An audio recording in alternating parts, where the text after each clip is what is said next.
सबसे पहले हम देख लेते हैं कि आप स्टैंडर्ड फेरस अमोनियम सल्फेट का सोल्यूशन किस तरीके से प्रिपेयर करेंगे।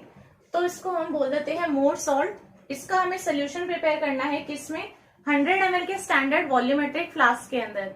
तो यहाँ से हम जो है वे निकालते हैं कि हमें कितना मोर सॉल्ट का जो है वे करना पड़ेगा कि वो इतना मोलैरिटी का इतने ml सोल्यूशन के अंदर प्रिपेयर हो जाए। तो देखिए यहाँ पे आप क्या करेंगे, आपको m/10 का प्रिपेयर करना है। इसका मतलब क्या है, 1/10 मोलैरिटी है इसकी, ये आपको पता होगी। ठीक है, तो हमें स्टैंडर्ड मोर सॉल्ट का सोल्यूशन प्रिपेयर करना है। तो मोलैरिटी लिखी है यहाँ पर, तो हम इसका जो है क्या निकालेंगे, मोलर मास। मोलर मास मोर सॉल्ट का होता है 392 ग्राम्स पर मोल। इसका जो फॉर्मूला है यहां से आप निकाल सकते हैं। इसका फॉर्मूला होता है भाई, फेरस है, अमोनियम सल्फेट है,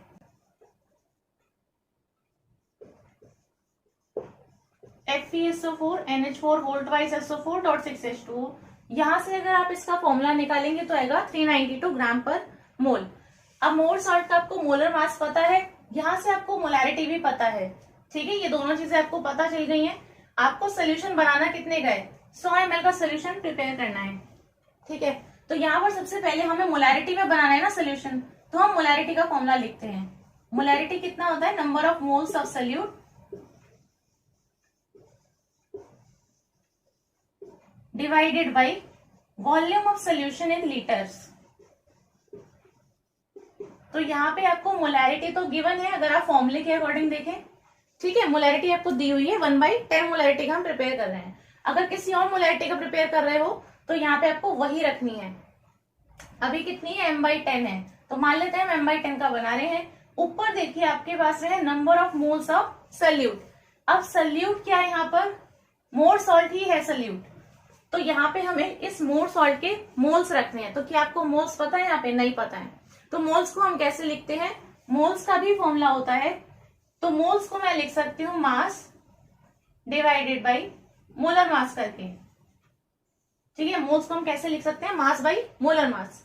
अब हमें मास नहीं पता मोर सॉल्ट का, यही वो मास है जो हमें निकालना होता है। ये वो मास है जो मैं वे करके निकालूंगी कि इतना वे करने पर मेरा इतना इतना सोल्यूशन बन जाएगा। ठीक है, तो ये वाला मास हमें फाइंड आउट करना होता है इस फॉर्मूले के अंदर से। डिवाइड में आपका मोलर मास है, मोलर मास आप इस फॉर्मूले से निकालोगे आपका 392 ग्राम्स पर मोल आएगा। तो यहाँ पे आपको मोलर मास पता है, ये मास हमें नहीं पता, निकालना है। नीचे अगर आप देखोगे तो आपका क्या है, सोल्यूशन का वॉल्यूम है। तो सोल्यूशन का वॉल्यूम कितना है, यहाँ पे अभी है 100 ml का। हमें जो सोल्यूशन प्रिपेयर करना है वही हमें सोल्यूशन बनाना है 100 ml का। तो यहाँ पे सोल्यूशन का वॉल्यूम कितना है, 100 ml है। लेकिन फॉर्मूले के अकॉर्डिंग अगर आप देखोगे तो आपको नीचे वैल्यू किस में लिखनी है, लीटर्स में लिखनी है। तो यहाँ पे आपका जो ml है उसको आप चेंज करोगे किसमें, लीटर्स में। ठीक है, अब यहाँ पे इसमें मैंने आपको चीजें बता दी हैं क्या क्या हम रखने वाले हैं। अब इनकी जगह पे इनकी वैल्यूज को एक बार मैं रख देती हूँ। यहाँ पर देखिए मोलैरिटी आपसे बोली गई है, मोलैरिटी कितनी है, देखो 1/10 है। ठीक है, आपका राइट हैंड साइड में है सोल्यूट के मोल्स, तो सोल्यूट के मोल्स को हम लिख सकते हैं mass divide by molar mass. तो डिवाइड में आपका जाएगा कितना, मोलर मास, तो 392 ग्राम पर मोल। यहाँ पे जो मास है ये आपको फाइंड आउट करना है। तो यहाँ पे मास की जगह पर हम मान लेते हैं कि ये आपका x ग्राम्स है। ठीक है, x मान लेते हैं, x मान के आप निकाल सकते हो। और क्या है आप देखो, और डिवाइड में आपका है सोल्यूशन का वॉल्यूम। तो यहाँ इसमें डिवाइड में मल्टीप्लीकेशन में क्या आएगा, सोल्यूशन का वॉल्यूम। तो सोल्यूशन तो मुझे 100 ml में प्रिपेयर करना है, 100 ml को हम लीटर में चेंज करेंगे। तो मुझे यहाँ पे 1000 से डिवाइड करना पड़ेगा। ये डिनोमिनेटर के भी डिनोमिनेटर में ये आपका 1000 चले जाएगा ऊपर। तो यहाँ पे आपका ये 1000 यहाँ से हटा देते हैं और डायरेक्टली आप फॉर्मूले के हिसाब से यहाँ पे 1000 से मल्टीप्लाई कर सकते हैं। तो ये चीज आपके पास में आ गई। यहां से आपको क्या निकालना है, ये x निकालना है। तो आपका जो x है ये बराबर हो जाएगा, ये चीज चली जाएगी आपकी ऊपर 392 इंटू 100, डिवाइड में आपका ये 1000 जाएगा। तो यहाँ पर ये 10 ऑलरेडी था 1/10, और यहाँ पर ये 1000 और चले जाएगा, 2 0 से 2 0 गई। तो 392 डिवाइड बाई 100 है, तो आपका कितना आ गया, 3.92 ग्राम्स। 3.92 ग्राम्स है। तो जो आपका वेइंग बैलेंस होता है, जहां पर आपको वे करना पड़ता है, तो वहां पर आपका इस तरीके से डिस्प्ले होता है। तो वहां पे आपकी रीडिंग अगर आप देखोगे तो आप टेयर दबाओगे ना तो आपको रीडिंग इस तरीके से शो होती है। तो अप टू 4 डेसिमल पॉइंट तक भी शो हो जाता है और 3 डेसिमल पॉइंट वाले भी होते हैं। तो यहाँ पर जब मैं एक्सपेरिमेंट करूँ तो 3 डेसिमल तक आपको शो हो रही है रीडिंग। तो अगर आपकी रीडिंग लिखी हुई है कि 3.92 है, इसका मतलब उससे नेक्स्ट रीडिंग आपकी क्या है, 0 इस तरीके से है। तो आपको कितना वे करना है, 3.920 ग्राम्स, इस तरीके से आपको वे करना होता है। ठीक है, तो यहाँ पर हमारा वे कितना हुआ है, 3.921, इस तरीके से वे हुआ है। तो वो चीज आप देख सकते हैं। ठीक है, जब आप एक्सपेरिमेंट परफॉर्म करेंगे, यहाँ पर आपकी रीडिंग जो है ना, जितनी आपको मिल रही है, अगर 1.1 लिखी है कहीं पर, इसका मतलब है कि आगे आपको 0 वे करना है। यहाँ पर आपका ऐसा नहीं है कि 3.929 आप इस तरीके से वे करो, तो वो बहुत ज्यादा वेरिएशन है। यहाँ पर आपको कोशिश करनी होती है, आपको एग्जैक्ट इतना ही वे करना है। तो आप इतना वे करेंगे 3.920 ग्राम्स, किसके लिए, m/10 का अगर आपको सोल्यूशन प्रिपेयर करना है मोर सॉल्ट का 100 ml के वॉल्यूमेट्रिक फ्लास्क के अंदर। अब हम इसमें आगे का प्रोसीजर देख लेते हैं। तो यहाँ पर ये जो वेइंग बैलेंस है, इसे हम ऑन कर देंगे और उसके बाद में हम यहाँ पर ये बटन प्रेस करेंगे, आपको इस तरीके का डिस्प्ले शो होगा और फिर यहाँ पे आपको ये वे करने के लिए दिखाएगा। तो अभी यहाँ पर ये अप टू 3 डेसिमल पॉइंट्स तक है, ग्राम्स में आपको वे करना है। तो ये आप देख सकते हो, इसको हम ओपन कर लेते हैं और इसके बाद में हम यहाँ पर रख देते हैं, ये मैंने पेपर रखा है और इसके बाद में आपको जो भी यहाँ पर वे शो होगा, इसमें हम टेयर दबा देंगे। जैसे ही आप टेयर प्रेस करोगे तो इसका वे जो है ये माइनस हो जाता है और ये 0 पे पहुंच जाएगा। ठीक है, हम टेयर प्रेस करेंगे, इसके बाद में हम वे करेंगे मोर सॉल्ट, हमें वे करना होगा 3.92 ग्राम्स, क्योंकि हमें m/10 सोल्यूशन प्रिपेयर करना है 100 ml में।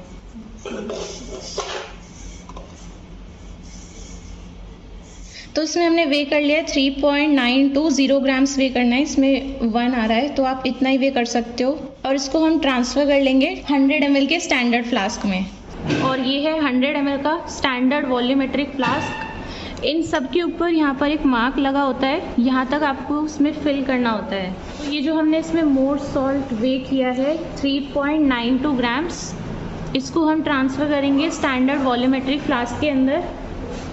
फ़नल की हेल्प से आप ट्रांसफ़र कर सकते हैं। तो सबसे पहले आपको इसके ऊपर ये फ़नल इस तरीके से लगा देनी है और ये जो हमने मोर सॉल्ट वे किया है, इसको हम ट्रांसफ़र कर देंगे इसके अंदर। आप पूरा इस तरीके से ट्रांसफ़र कर सकते हैं। एक भी जो क्रिस्टल है ये बाहर नहीं गिरना चाहिए, इसके जितने भी क्रिस्टल्स आपने वे किए, क्योंकि हमने एग्जैक्टली पूरा वे किया है 3.92 ग्राम्स, तो ये पूरा इसके अंदर जाना चाहिए। इसके बाद में आप धीरे धीरे इसमें डिस्टिल वाटर ऐड कर सकते हैं और इसको हम डिज़ोल्व कर लेंगे। तो आपको इसमें जो वॉश बॉटल से वाटर ऐड करना है, ये पूरा फनल के साथ में ऐड कर सकते हैं, ताकि सारे क्रिस्टल जो उस पर स्टिक कर गए हैं वो उस फनल के स्टेम में से होते हुए इस स्टैंडर्ड फ्लास्क के अंदर चले जाए। अब आप देखोगे इसका जो सोल्यूशन का कलर है ये थोड़ा येलोइश हो रहा है, तो इसके अंदर हम डालेंगे डाइल्यूट सल्फ्यूरिक एसिड। आप डाल सकते हैं अप्रॉक्सीमेटली 1 टेस्ट ट्यूब। तो अगर आप इस मोर सॉल्ट के सोल्यूशन के अंदर डाइल्यूट सल्फ्यूरिक एसिड नहीं ऐड करोगे तो ये इस तरीके का येलोइश कलर का रहेगा। सो टू प्रिवेंट दिस हाइड्रोलिसिस हम इसमें डालेंगे 10 ml डाइल्यूट सल्फ्यूरिक एसिड। आप अप्रॉक्सीमेटली 1 टेस्ट ट्यूब ले सकते हैं, जैसे मैंने यहाँ पर लिया हुआ है।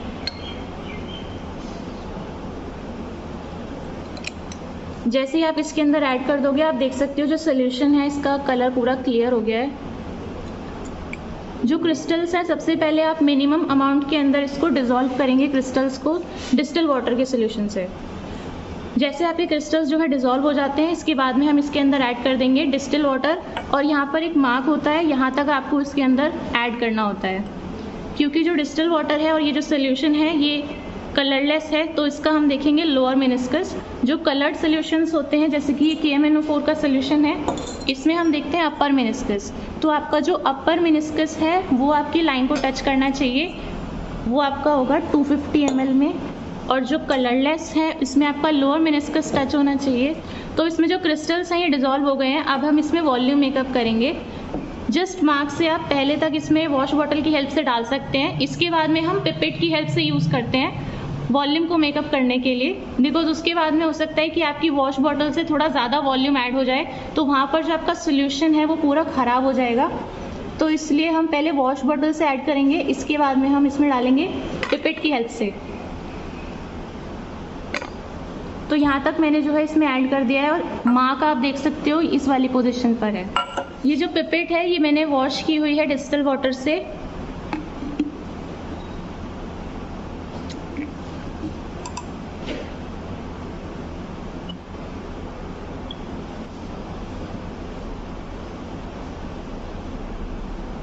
तो यहाँ पर आप देख सकते हो जो उसका लोअर मेनिस्कस है वो इस लाइन को टच कर गया है, और जितने भी सॉल्यूशंस हैं इसमें जब भी हम इसमें देखते हैं तो हॉरिजॉन्टली देखते हैं, चाहे आप ब्यूरेट में देख रहे हो, चाहे आप पिपेट में देख रहे हो, चाहे आप स्टैंडर्ड फ्लास्क के अंदर देख रहे हो, तो हमेशा आपको सामने से देखना होता है। अगर आप ऊपर की तरफ से देखोगे तो आपको वॉल्यूम ज़्यादा दिखेगा, नीचे की तरफ से देखोगे तो मतलब आपको वॉल्यूम जो है वो गलत दिखाई देगा इसके अंदर।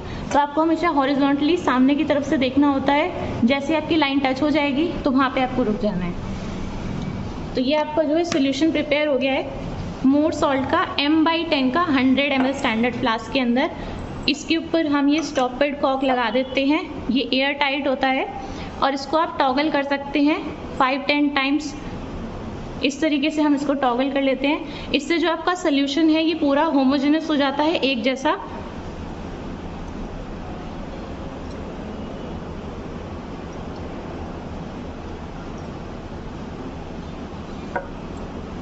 तो इस तरीके से आपका स्टैंडर्ड मोर सॉल्ट का सोल्यूशन सबसे पहले आपका प्रिपेयर हो जाएगा।